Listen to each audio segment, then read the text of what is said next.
Howdy y'all, Christi here with Little Salty Homesteader. I don't know if you can see behind me, but it is raining for the second day now. Today is Wednesday. You guys will be seeing this video on Thursday. So unfortunately, the video I wanted to shoot outside, I cannot because of the rain. I don't want to get my equipment wet, which means another video inside.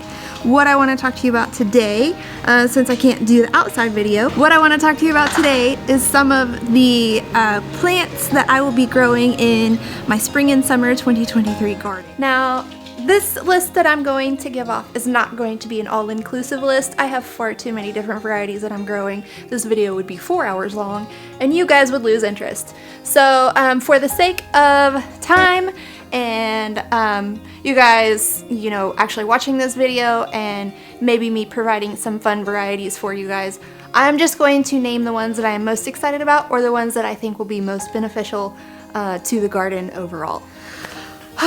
Okay, so behind me I actually have several of the varieties that I'm growing this year started. Let's take just a couple of very quick minutes to talk about the difference between seed starting inside or in your greenhouse versus direct sow.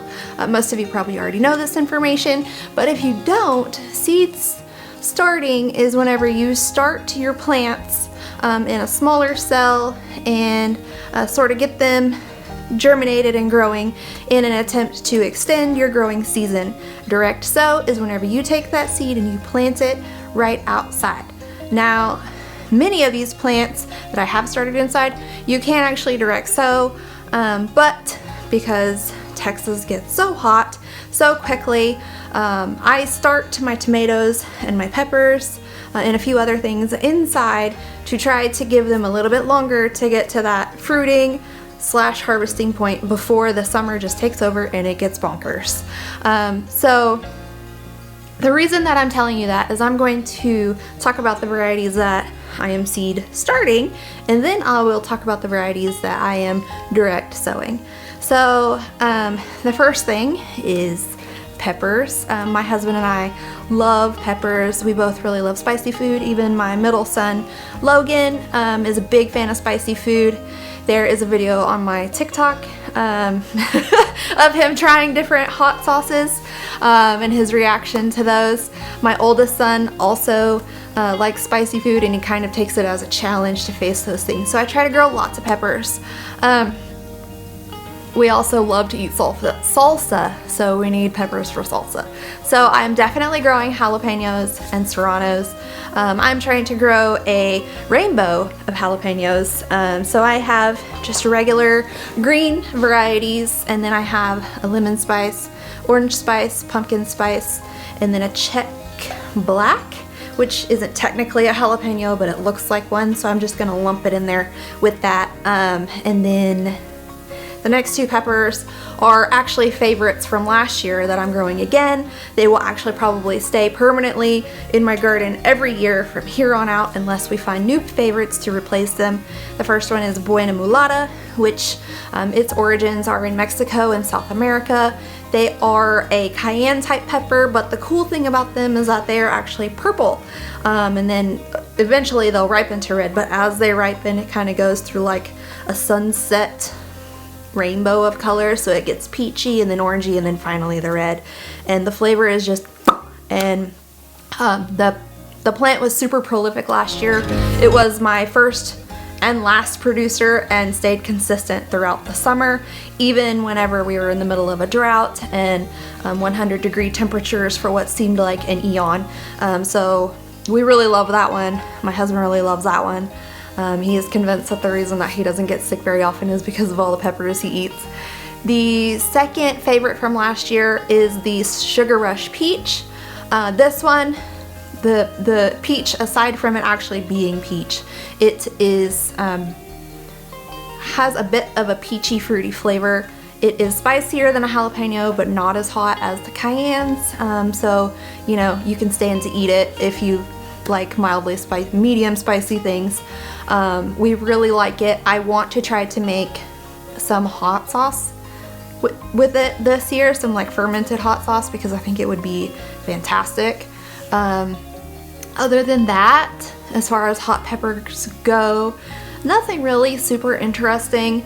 As far as, you know, really strange, weird, unique varieties. But I do have a couple of legacy varieties that I'm growing. Hold on, let me grab the container. So my papa passed away in 2021. Last summer, my mom found this container, and inside it is seeds that my papa had saved, and she sent it to me with a couple of other things.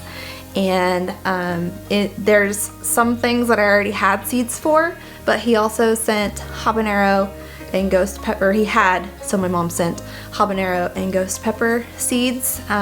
So I have planted some of those as well. And then my husband asked for Carolina Reaper. So I have those started. They haven't sprouted yet because I just started them on Sunday. And then we have typical sweet peppers, bell pepper, sweet banana. My papa loved sweet banana, and I want to try to pickle them in the fashion of like pepperoncini peppers. And I think that in this climate, the sweet banana is going to be much more prolific. So that's what I'm trying this year. And then a new to me variety is candy cane chocolate cherry. I believe that it's a variegated plant. I'm going to try to put in pictures of all of these varieties that I talk about. That way you can kind of get an idea of what I'm growing. Maybe it'll inspire you to grow something fun and funky too. So that's the new to me variety of sweet pepper this year. Not really branching out a whole lot with a whole ton of sweet peppers, simply because we kind of lean towards the spicier ones more. But we do use the bell peppers for cooking, especially with like fajitas and stuff. So we're definitely attempting to grow those. Now, tomatoes. I think I have like 53 tomato plants started. Oops. I had every intention of only planting what I had space to grow, but I'm just going to create more space to grow tomatoes. Because my goal this year is to try to find the best tomatoes for our family. I have that big data analysis project that I'm doing in regards to tomatoes. So we're trying to figure out what the best ones for just fresh eating, sandwiches, stuff like that. The best ones for making salsa, and then the best ones for making like spaghetti sauces and things. Because just because a tomato is good for one thing doesn't mean it translates well to another. So I did some research for some like heat and humidity tolerant tomatoes, because they can be a little finicky in regards to humidity, and this part of Texas definitely has humidity. I know down in Houston they're super humid as well. So I am growing, as far as those heat and humid tolerant varieties, I have Giant Syrian, Texas Star, which was bred here in Texas, so I'm really interested to see how that one does. Atkinson, Creole, Eva Purple Ball, Ozark Pink, and Taxi, Ozark Pink, Eva Purple Ball, and Creole. Those are more of like a slicer variety, so hopefully for like fresh eating and stuff. And then for the heat and humidity tolerant cherry tomatoes, I have Louisiana Pink, which is kind of a salad, a little bit bigger than cherry, smaller than a slicer. Texas Wild, which, as the name suggests, it was found in the wild in Texas. And then Woolly Kate, which is actually like a fuzzy cherry tomato. So that one I got kind of for fun, and also because heat and humid tolerant. I did also get some Roma tomato seeds from my pawpaw. I wasn't going to grow Romas, but since I got the seeds, I do have some of those going. And then some of my favorites from last year I'm growing again, which includes the black pineapple, or the Ananas Noir. I know I said that wrong, which was why I led with black pineapple.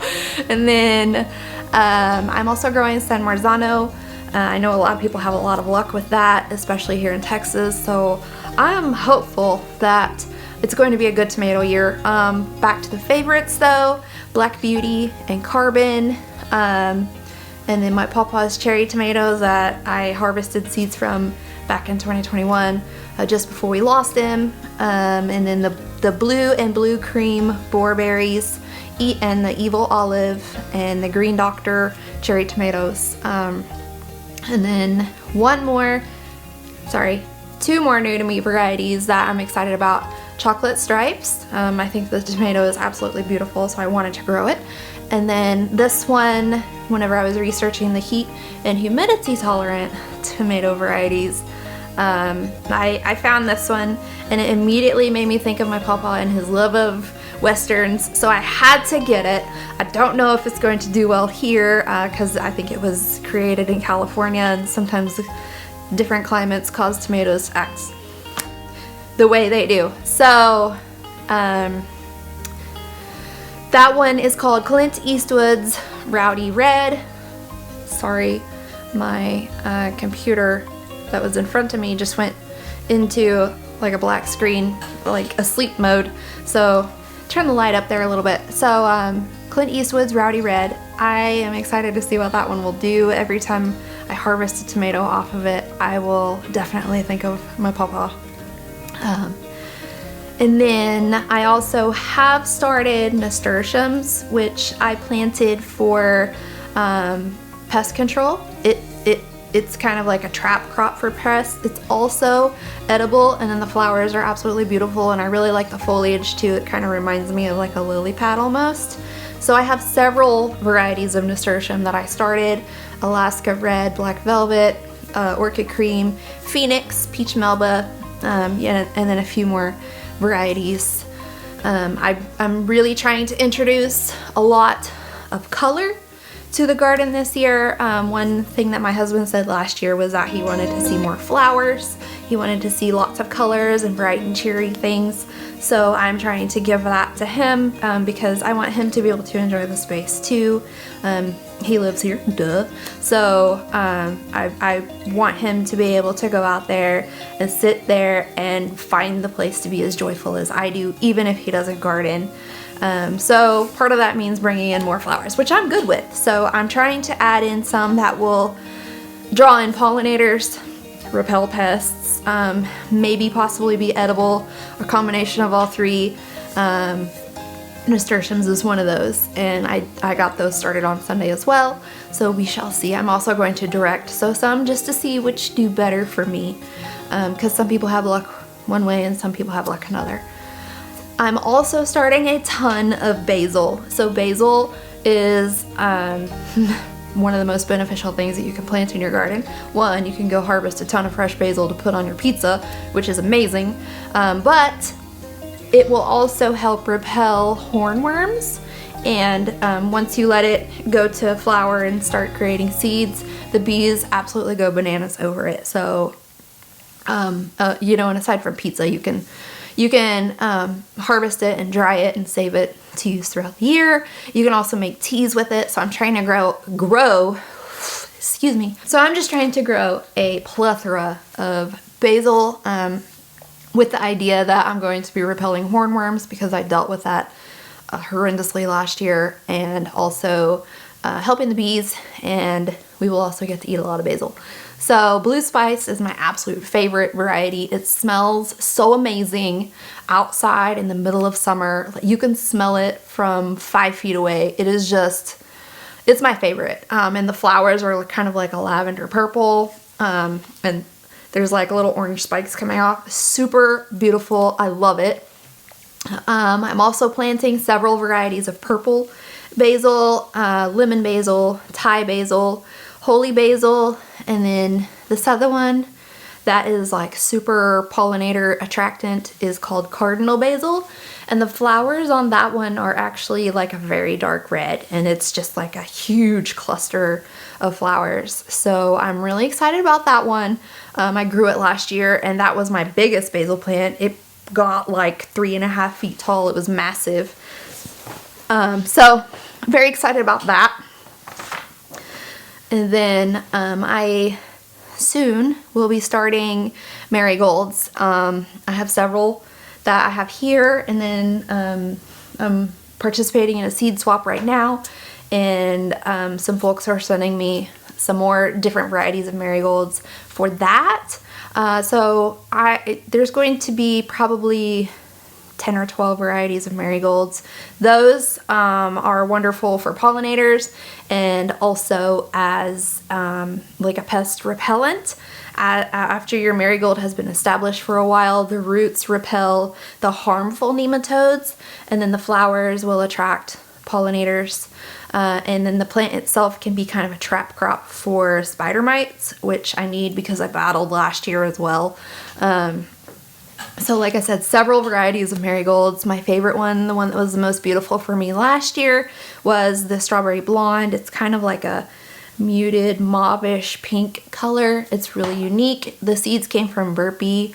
I'm excited to plant it again. Every now and again you get like an offshoot that's like yellow with a very mauve center. It's really pretty.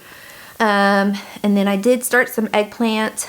Nothing super unique there. I'm planting just purple variety, or I'm growing just purple varieties this year. Have not had luck with the orange varieties. But the fun one out of that is the Thai lavender frog egg. Those are probably about that big around, and they're lavender and they're super cute.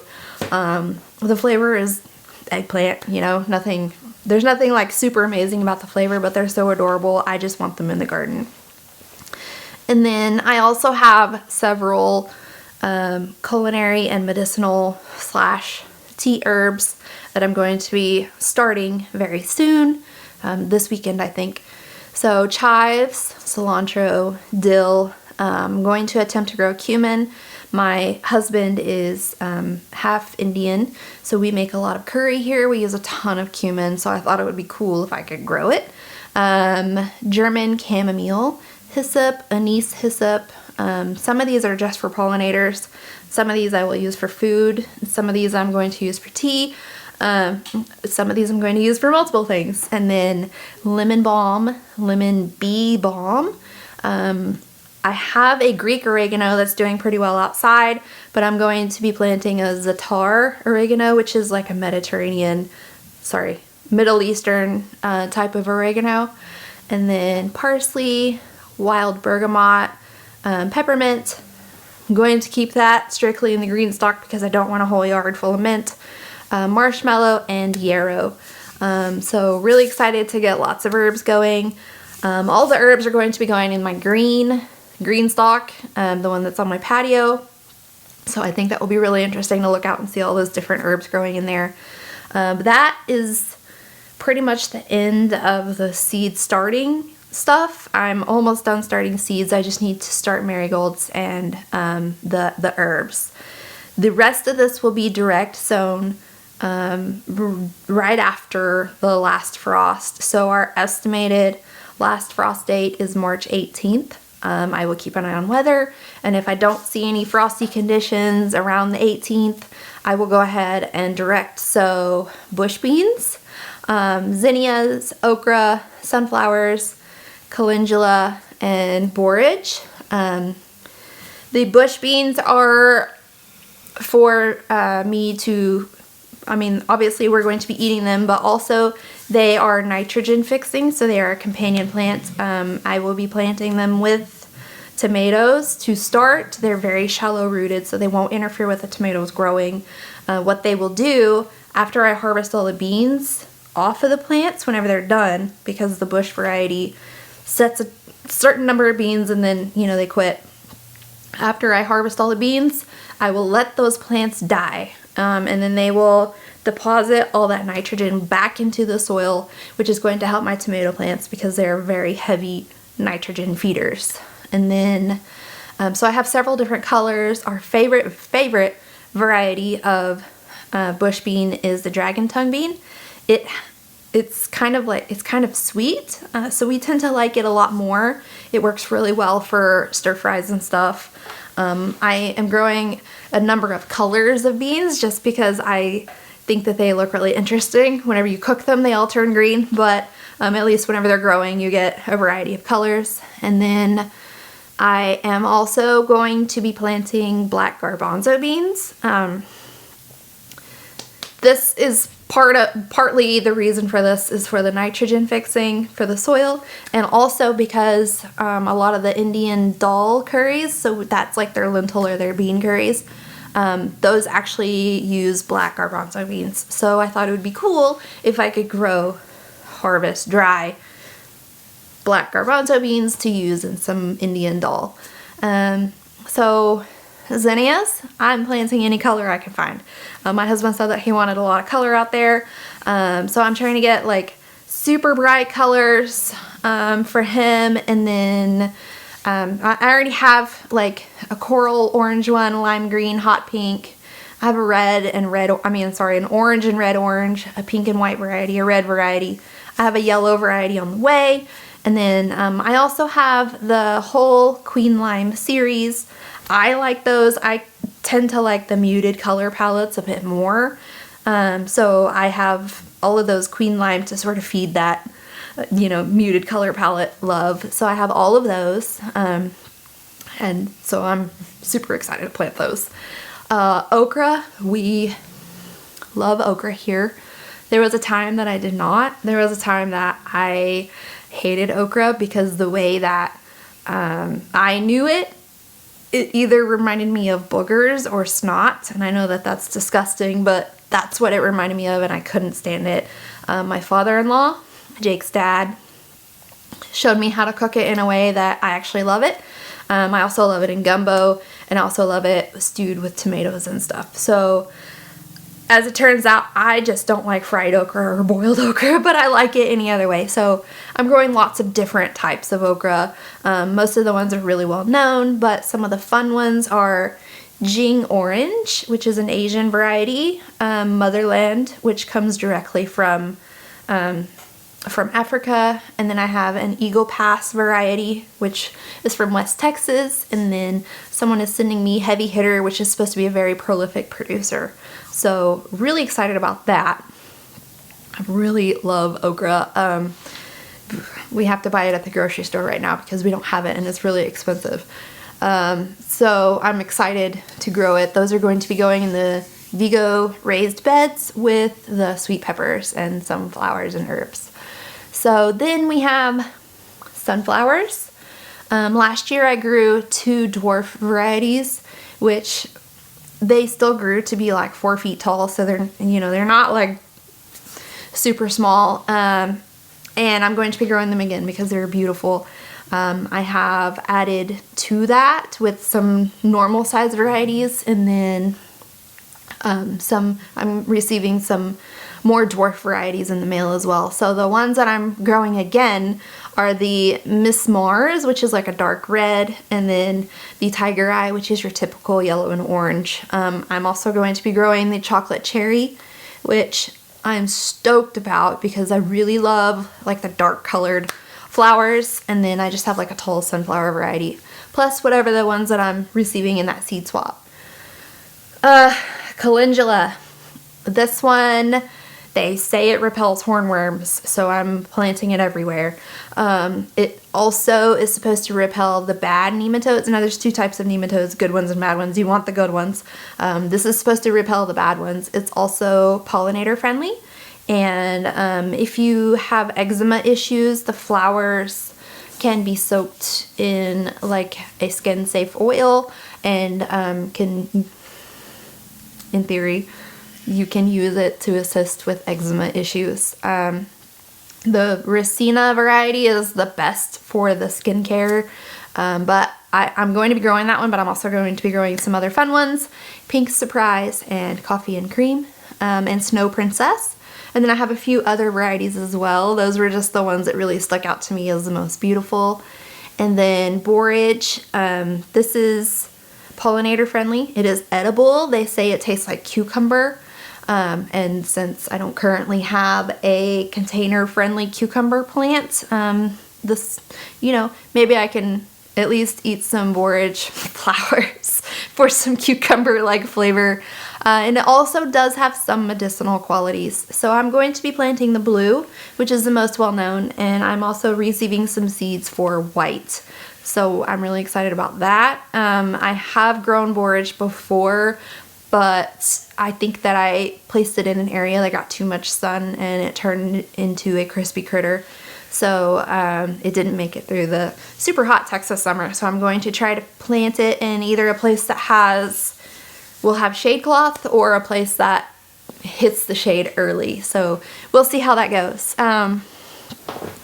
That's basically it. Like I said, I didn't name off every variety, or this video would be 200 hours long. But I wanted to tell you guys the most interesting stuff that I'm growing, or at least the most interesting to me. That way, you know, if you're still trying to figure out what you're going to grow, maybe you'll see that little picture and be like, oh, that looks cool, I will grow that. I am really excited to garden this year. My husband got me the raised beds, which look so much better than the containers that were running down the fence line. So I'm really excited to put those to use. I will be doing a soil test on those soon, because I think maybe I need to add some amendments. The seeds that I planted in there don't seem to be growing as well as I had hoped, so I need to figure out what's going on, solve the problem, and then, you know, get some amendments in there. I will be doing a video on how to perform a soil test and how to fix whatever the issue might be in the future. Once I get the soil test here, I need to order it. But that's pretty much all I had for you today. I just wanted to talk a little bit about what I'm so excited about for the garden season this year. I cannot wait for February to be over and the middle of March to get here so that I can start planting, moving things out of the office, get that rack out of here. Sorry, saw a squirrel. If you guys are growing any interesting or fun varieties, please comment them down below, because I'm super excited to see what everybody is growing. In that seed swap that I'm in, people are naming varieties that I've never heard of, and I just keep Googling and I'm like, wow, that looks really cool, I want to grow that too. So, so maybe next year my garden will be even bigger. Maybe my husband won't have to mow at all. So that's all I have for you today. One more final announcement that just popped into my head that I wanted to remind you about. On Mondays, I have decided to go ahead and publish a second video every week. The Monday video is going to be like in the kitchen. Since I do have the culinary degree, I wanted to kind of give you guys some tips and some recipes and, you know, do some stuff in the kitchen to kind of help you use up your harvest or think about using your ingredients in a new way. So I'm going to be calling the Monday videos Make It Delicious Mondays, and I'm really excited for that. So keep a lookout on Monday for the first video in that series. We're going to do a trial run for now, see how that goes. If you guys like them, that will become a permanent part of the channel. Anyway, that is all I had for you this week. If you did like this video today where I geeked out over some of the varieties that I will be growing this year, and you want to see more gardening content, please be sure to like the video, subscribe, and go ahead and hit the notification bell. And remember, I will have the Make It Delicious Monday videos starting soon, starting this Monday actually. So stay tuned for those and go ahead and subscribe so you'll know whenever they hit the channel. Bye y'all, have a good week and a good weekend.